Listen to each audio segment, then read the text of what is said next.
উপমহাদেশের দীর্ঘ ক্লান্ত ইতিহাসে একসময় জন্ম নিয়েছিলেন এক নারী, খালেদা জিয়া, যিনি নিছক কোনো রাজনৈতিক চরিত্র নন, বরং এক অগ্নিঝরা ইতিহাসের কেন্দ্রবিন্দু। তিনি ছিলেন সেই নারী যার পদচারণায় বদলে গিয়েছিল বাংলাদেশের রাজনীতি, যার চোখের ধীরতায় আমাদের তারুণ্য খুঁজে পেয়েছিল অহংকার, স্বাধীনতার স্পর্ধিত আগুন, মাথা উঁচু করে দাঁড়ানোর শিক্ষা, আপোষহীন বলে এক নতুন রাজনৈতিক শব্দ। কিন্তু আপনারা প্রত্যেকে জানেন যে দেশের কি অবস্থা, এবং এই মুহূর্তে আমাকে দেশে যাওয়াটাও প্রয়োজন, সেজন্যই আমাকে যেতেই হবে। তার জীবনের রাজনীতি কখনোই নিছক রাজনীতি ছিল না, ছিল এক অবিরত সংগ্রাম, শোক, কষ্ট, ষড়যন্ত্রে ভরা এক বিস্তীর্ণ যুদ্ধক্ষেত্র। যৌবনে হারিয়েছিলেন প্রিয়তম মানুষটিকে, বার্ধক্যে সন্তানদের কাছে থেকেও ছিলেন বহু দূরে, আরেক সন্তানকে বিদায় জানিয়েছিলেন এক অনিবার্য শূন্যতায়। আমি আজকে আগে এসেছি কেন জানেন? একটু আমি রোজ দিন খালি আমার বক্তৃতা হবে এটা হবে না, বলে আমি নেতাদের বক্তৃতা আমি একটু শুনবো, সেজন্যই আমি তাড়াতাড়ি আগে এসেছি। তার বিরুদ্ধে ছুটে এসেছিল কুৎসার ঢেউ, দিগন্ত ঢাকা অপবাদ।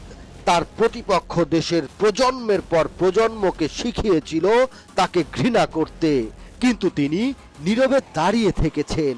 তার নীরবতার মধ্যেই ছিল এক অদম্য শক্তি, যা তার প্রতিপক্ষ কখনোই ঠিকঠাক বুঝতে পারেননি। তাদের ভিশন আর আমাদের ভিশন এক হতে পারে না, আমাদের চিন্তা তাদের চিন্তা এক হতে পারে না। ডিফেন্সই ছিল তার কবচ, রাজনৈতিক প্রজ্ঞা ছিল তার অস্ত্র, আর দুর্নীতির কালিমা থেকে দূরে থাকার অদম্য সাহস তাকে তুলে এনেছিল এমন এক উচ্চতায় যা কখনো কোনো মানুষের পক্ষে অতিক্রম করা দুরূহ।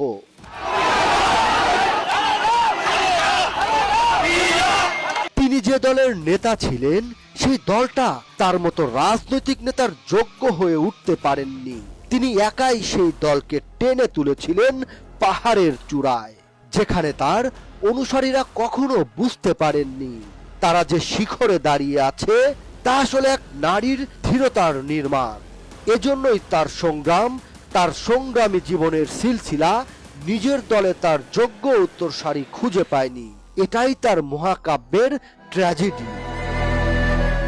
আর আমাদেরও অপূর্ণ থেকে গেল এক সম্ভাব্য ইতিহাস দেখার সৌভাগ্য, যে ইতিহাসে তিনি হতেন বাংলাদেশের প্রেসিডেন্ট, এক রাষ্ট্রমাতার প্রতিমূর্তি। যদি আমাদের দুর্ভাগ্য হয় তাকে বিদায় জানানোর, তবে তার সেই বিদায়ও কোনো সাধারণ বিদায় হবে না। যেদিন তিনি বিদায় নেবেন, সেদিন ইতিহাসের বাতাসও থমকে দাঁড়াবে।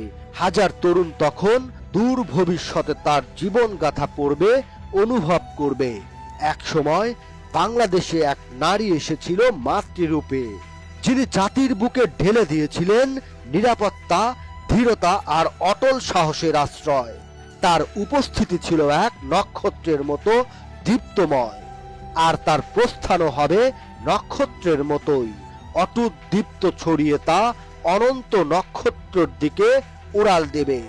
ইনকলাব জিন্দাবাদ, খালেদা জিয়া জিন্দাবাদ।